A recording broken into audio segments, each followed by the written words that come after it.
ઉપર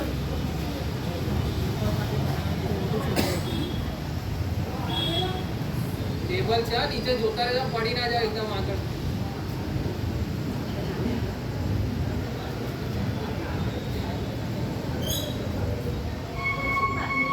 નમસ્કાર.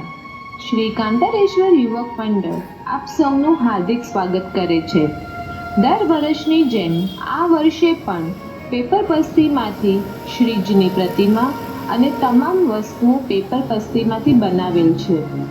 જો આપ સૌને આ શો ગમે તો આપ સૌ ડોનેશન બહારના કાઉન્ટર પર લખાવી શકો છો, જેની માટે તમને પાવતી પણ આપવામાં આવશે. ગુજરાતની ભૂમિને પાવન કરનાર ભક્ત બોડાણાને આજે આપણે વંદન કરીએ. ગુજરાતમાં ડાકોર ગામમાં પિતા વીરસિંહ અને માતા રતનબાઈના ઘેર વિજયસિંહ નામના પુત્રનો જન્મ થયો. જાતે બોડાણા રાજપૂત. યુવાન વયે વિજયસિંહના લગ્ન માં ગંગાબાઈ સાથે થયા.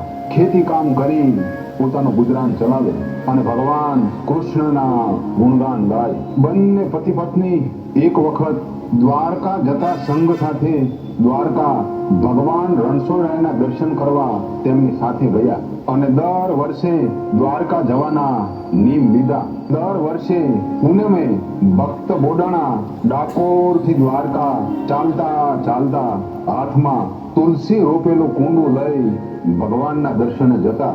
ભક્ત બોડાણા 72 વર્ષની ઉંમર સુધી સતત આ નિયમ પાળ્યા. ત્યારબાદ ઉંમરના કારણે એમને ખૂબ જ તકલીફ પડતી. પોતાના ભક્તની આ તકલીફ ભગવાન દ્વારકાધીશ જોઈ ના શક્યા. ભક્ત બોડાણાને સ્વપ્નમાં આવીને કહ્યું કે હું દ્વારકાથી ડાકોર આવીશ, તું હવે બીજી વખત આવે ત્યારે ગાડું સાથે લાવજે.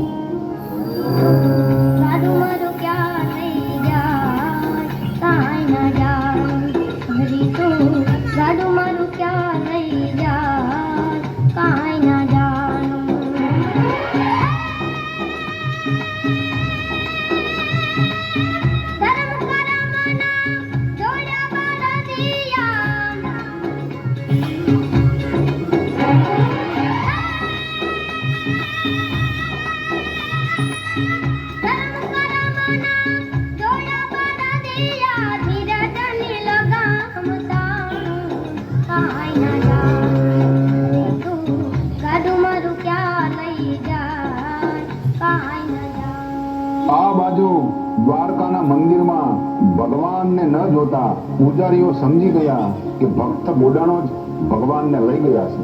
તેથી તેઓ પાછળ ડાકોર પહોંચ્યા. ડાકોર આવી પહોંચેલા પૂજારીઓએ એવી શરત મૂકી કે જો ભગવાનને ડાકોરમાં રાખવા હોય તો મૂર્તિના વજન જેટલું સોનું આપવું પડશે. કારણ તેમને ખબર હતી કે ભક્ત બોડાણા ગરીબ છે, એટલે સોનું નહીં આપી શકે અને ભગવાનની મૂર્તિ દ્વારકામાં જ રહેશે. અને જો ડાકોરમાં રહી પણ જાય તો તેમને મૂર્તિની ભારોભાર સોનું મળશે. ભક્ત બોડાણા પાસે તો સોનાના નામે તેમના પત્ની ગંગાબાઈએ પહેરેલી નાકની ફક્ત એક વાળી હતી. ગોમતીને તીરે જ્યારે મૂર્તિને એક પલ્લામાં મૂકી તેની સામેના પલ્લામાં વાળી મૂકવામાં આવી. બધાના આશ્ચર્ય વચ્ચે વાળીનું વજન મૂર્તિના વજન કરતા વધી ગયું.